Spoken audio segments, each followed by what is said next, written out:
بینندگان گرامی تلویزیون شرق گلوبال سلام بر شما. اینجا شهر فیض‌آباد مرکز ولایت بدخشان هست. در برنامه افغانستان پیژندن ولایت بدخشان را به معرفی میگیریم. من حسین الهی هستم. بدخشان در شمال شرقی افغانستان موقعیت دارد. این ولایت 4743 کیلومتر مربع مساحت و بیش از 1 میلیون نفر جمعیت دارد. ساکنان بدخشان اکثرا تاجیکند و به زبان دری صحبت می‌نمایند. زبان‌های ازبکی خانواده زبان‌های پامیری، شغنی، سنگلیچی، گجری، منجی، وخی در مناطق معین این ولایت گوینده دارد. همچنان لهجه‌های مختلفی در میان مردم بدخشان وجود دارد. در پروفایل ولایتی بدخشان آمده است غیر از تاجیک‌ها اقوام ازبک، پشتون، هزاره، بلوچ، قرغیز، ایماق، گجر و نورستانی نیز در این ولایت زندگی میکنند. ولایت بدخشان کوهستانی و صعب العبور است. با ولایت‌های سکیانگ کشور چین، بدخشان کوهی تاجیکستان و کشور پاکستان مرز مشترک دارد و با ولایات نورستان، کنر، لغمان، کاپیسا، پنجشیر و تخار محدود است.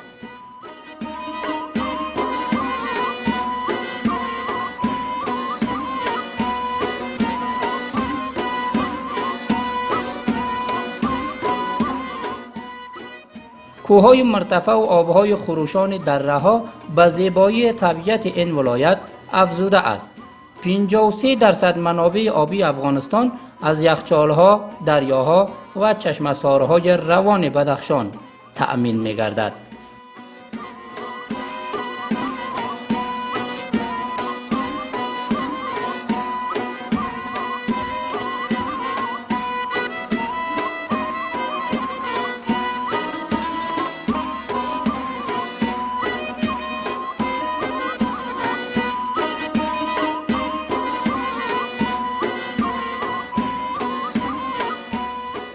بند برق شورابک که در روی دریای کوکچه در مرکز این ولایت اعمار گردیده است، یگانه نیروگاه برق آبی است که در حدود 10,000 خانواده را روشنی می‌دهد.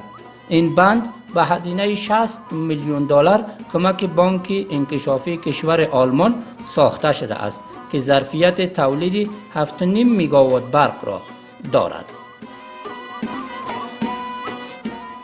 مردم در ولسوالی‌های مرزی بدخشان برای تنویر منازلشان از برق وارداتی استفاده می‌کنند و در تعداد ولسوالی‌های دیگر برق‌های کوچک آبی نیز ساخته شده است. در دل کوههای بلند صخره‌ای این ولایت کوهستانی معادن طلا، بیروج، زمرد، لعل و احجار کریمه دیگر وجود دارد و بزرگترین معدن لاجورد در ولسوالی کران و منجان بدخشان موقعیت دارد.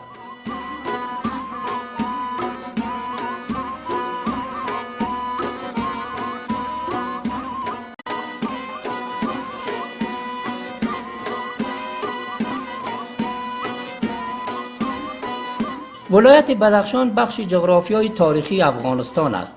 آبیده‌ها و اماکن تاریخی در این ولایت وجود دارد که راجستر شده وزارت اطلاعات و فرهنگند.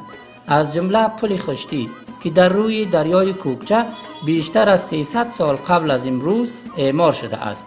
منابع محلی میگویند در ساخت این پل از گچ، خاکستر و تخم مرغ استفاده شده و دارای 3 آبرو است. این پل کاملا از خشت در دل دریا اعمار گردیده و سالهاست طغیان آب کوکچه این دیوارها را صیقل می‌دهد. با آنکه با طغیان دریا در تابستان زیر آب می شود، اما هنوز ثابت است و 300 سال است خشم کوکچه را تحمل می کند. بنای مزار میر یاربک دیگر آبیده است که ثبت آبیدات تاریخی شده است. این مقبره مربوط به بانی شهر فیض‌آباد کنونی می باشد و امیر مردم بدخشان. ساختمانی که می‌بینیم با همین ساختمان ساخته شده بود و پس آن باز توسط پیشنهاد مردم و همچنان ریاست اطلاعات و فرهنگ، وزارت اطلاعات و فرهنگ تلاش کردن، بالاخره آمدن دوباره ایره ترمیم کاری کردن و ایره چی نکردن؟ کاملا ایره تخریب نکردن و با اون مواد ساختمانی که امو وقت به کار رفته و از این مواد دیگی که فعلا موجود است در محل از امو استفاده کردن و دوباره با مو حالتی اولیش باز کردن.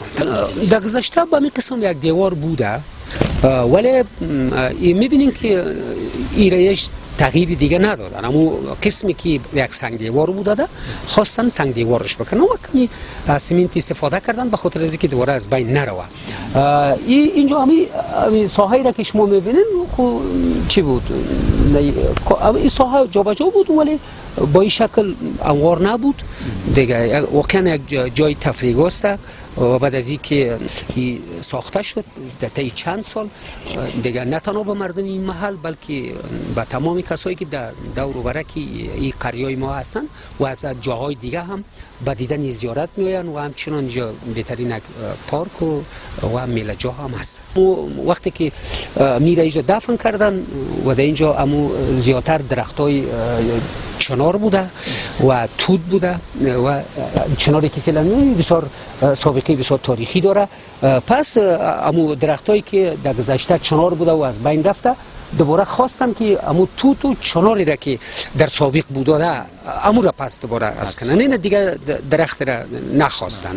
هر جای حکومت‌های محلی بوده ولی حکومت‌هایی بوده که یک دست نبوده.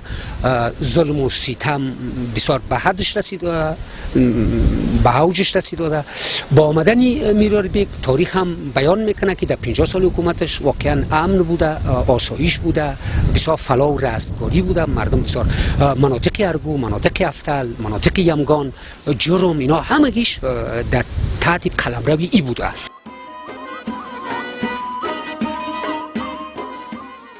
یک تاریخی که بتانه گذشته تاریخی بدخشان را مخصوصا شهر فیض‌آباد را به تصویر بکشه و برای آینده ها گذشته او را بازگو بکنه شوربختانه وجود نداره.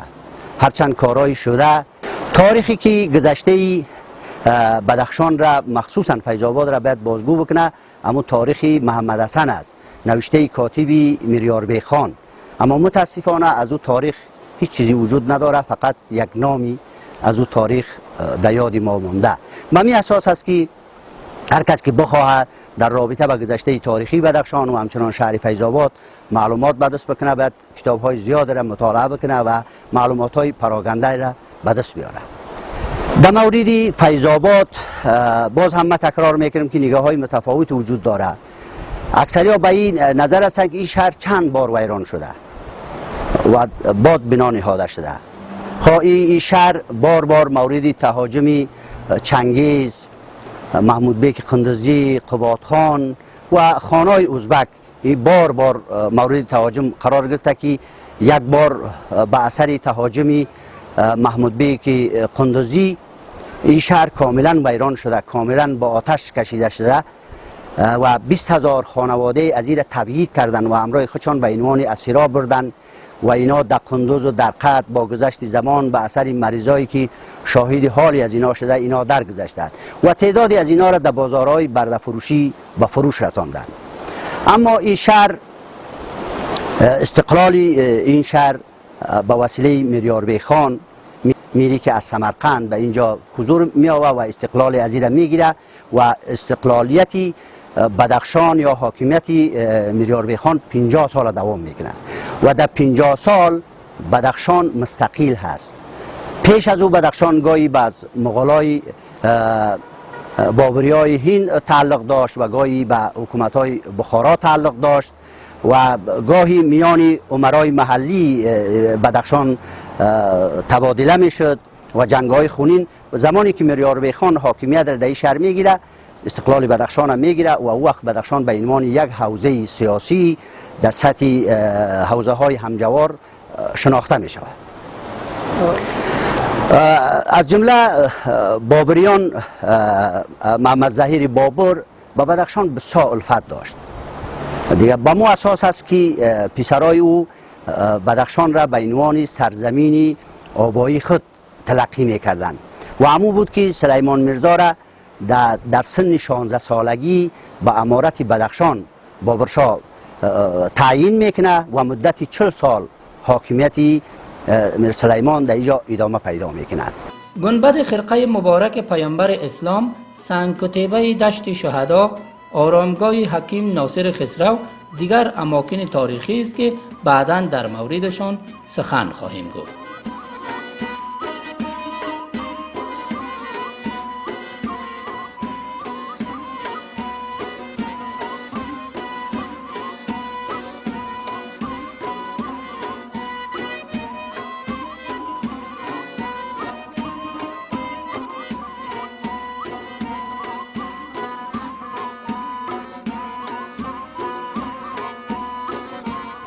مردم بدخشان اهل علم و فرهنگ شناخته شده اند. در این ولایت در حدود 700 با مکتب و مدرسه پسرانه و دخترانه در چهارچوب معارف یا تعلیم و تربیه فعالیت دارند و در پوانتون بدخشان 5000 محصل از سراسر کشور درس می‌خوانند.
مردم بدخشان رسم و عنعنات و غذاهای ویژه خود را دارند. فرهنگ و رفتارهای اجتماعی بومی در بسیاری مناطق این ولایت حفظ گردیده است. بزکشی ورزش مورد علاقه مردم بدخشان است و یکی از داشته‌های فرهنگی اجتماعی به شمار می رود. همه ساله این ورزش در 2 فصل سال، بهار و خزان، در فیض‌آباد مرکز بدخشان و تعداد ولسوالی‌ها را اندازی می گردد. تماشاچیان از سراسر این ولایت و حتی ولایات همجوار با شور و شعف خاصی حضور به هم می رسانند.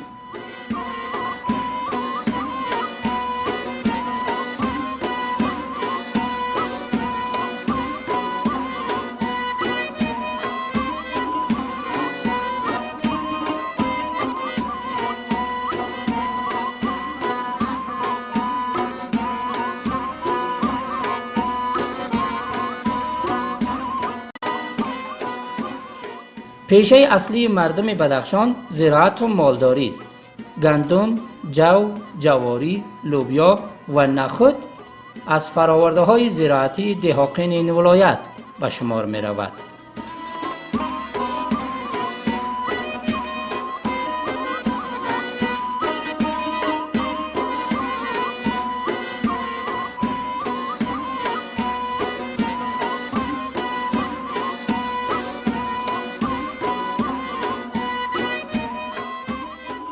میوه های فصلی چون توت، گیلاس، آلوبالو، آلو، زردآلو، شفتالو، سیب و ناک از حاصلات مهم باغداران می باشد.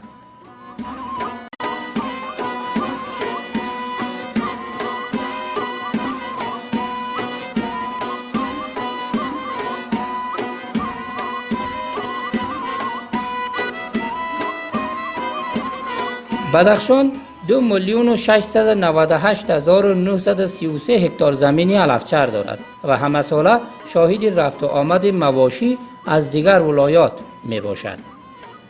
زنبورداری و تولید عسل، قروت و ماست و چکه از محصولات دامپروران بدخشان می باشد. بدخشان در دیگر فصول سال معتدل خوانده شده است و زمستان سرد دارد. در اراضی کوهستانی و دست نخورده آن زیره، پیسته، مومیایی، قرقات، شیرین بویه، چای کوهی و دیگر گیاهان طبی قابل دسترس است و این گیاهان ویژه طبیعت بدخشان بوده و در طب سنتی استفاده می شود.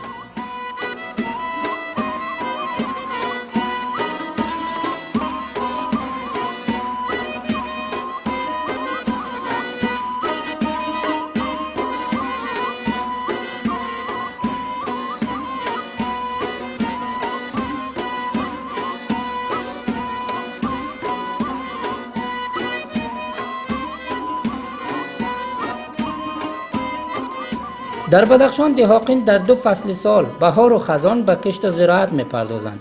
با آنکه زراعت مدرنیته شده و مردم از ماشینری استفاده می‌نمایند، اما هنوز وسایل و وسایط بومی در قلبه و کشت و کارشان کاربرد دارد.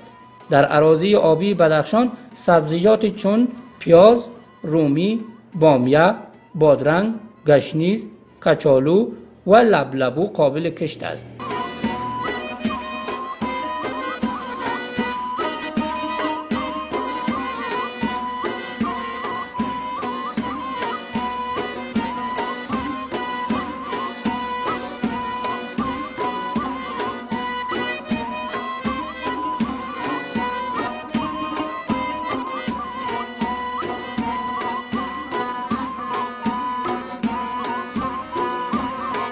وضع صحی در بدخشان خوب گزارش می شود. در اکثریت ولسوالی ها کلینیک های صحی موجود است. شفاخانه ولایتی بدخشان موسوم به استاد برهان الدین ربانی در یک ماه 32,000 مریض را پذیرش دارد. به قول دکتر شفیق همدرد سرطبیب، این شفاخانه در بخش های داخله، جراحی، ولادت نسایی، اطفال، ارتوپدی، توبرکولوز، صحت روانی، دندان و تداوی از راه دور فعالیت میکند. سوی تغذی یک بخش مهم فعالیت های این شفاخانه است که روزانه به ده‌ها طفل پذیرش و داخل بستر میگردند. شفاخانه ولایتی بدخشان 180 بستر دارد و ارائه تمام خدمات به مریضان رایگان خوانده شده است.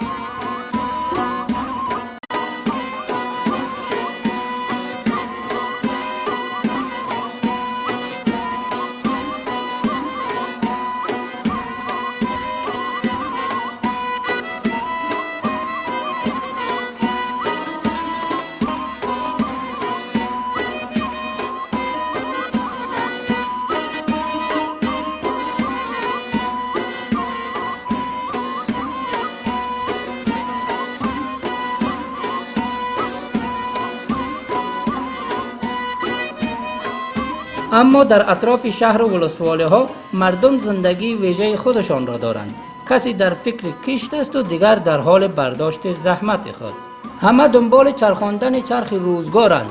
چون این آسیابان زیر سقف کهنه آسیای آبی که سالهاست برای سیر کردن شکم انسان میچرخد و هنوز میچرخد مشغول است. مردم بدخشان مال التجاره و مایحتاج زندگی خودشان را از دیگر ولایات وارد میکنند. جاده تخار بدخشان یگانه راه اکمالاتی مردم این ولایت است. کشت و زراعت مردم تکافوی زندگی را نمیکند. گندم، آرد، برنج، روغن تا پوشاک و خوراکه های دیگر از واردات مردم بدخشان است. اما سنگ های قیمتی و نیمه قیمتی معدنی، صنایع دستی، زیره و گیاهان طبی و میوه خشک از صادرات بدخشان به شمار می رود که به بازارهای ولایتی و حتی جهانی فرستاده می شود.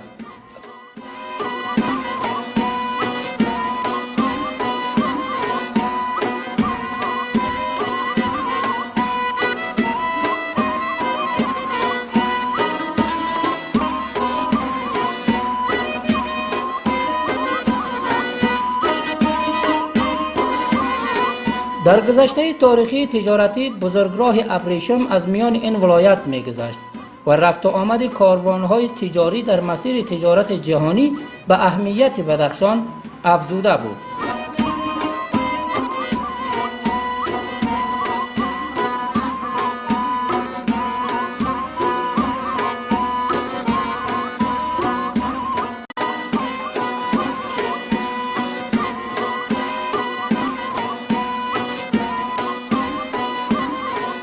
داشته های فرهنگی و کسب و پیشه مردم که از گذشته ها هنوز باقی است، چون میزگری که از میز ظروف خانه و چایجوش می سازند. چایجوش ویژه شورچای بدخشانی هاست. همچنان زرگری، آهنگری، دیگریزی، چرمگری، کیمختگری و کفش دوزی از پیشه های مردم این ولایت می باشد که اکثریت قریه های فیض آباد مرکز بدخشان به این اسما مسمااند و هنوز هستند کسانی که این پیشه ها را حفظ نمودند و از این طریق امرار حیات می نمایند.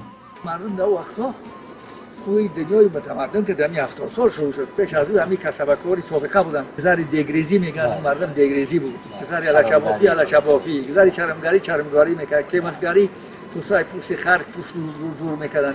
هر گذاری با مو کسبی که داشت، با مو کسب داشتن، کسبکار بودن.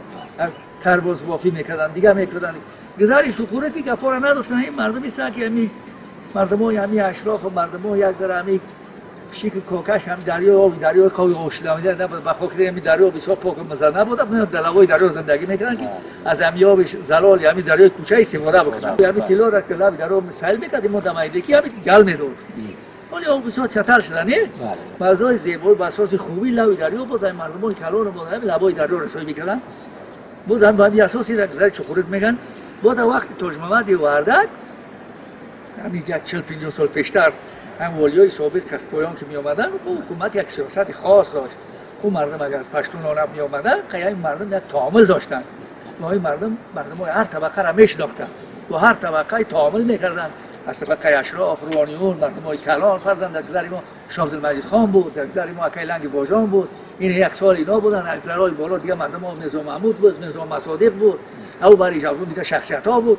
باز این مردم ها را از اطراف ها، از ولسوالیا، از مردم این فرزند از کیشم وکیل حسین خان بود، وکیل قدوس بود، آقای دهقان بود. همین از جرم شخصیت خود داشتن. از افتال مردمای خوب بودن. مثل وکیل سرور بود، کی بود؟ وکیل جان قیوم وکیل بود. دیگه ارباب قنداری بود. بسیار کسایی است که من نامشون فراموش کردم. مردمای کلان هر جای اینا یک تعامل داشتن با مردم در تمام مرده و زنده. اینا اشتراک داشتن این مردم.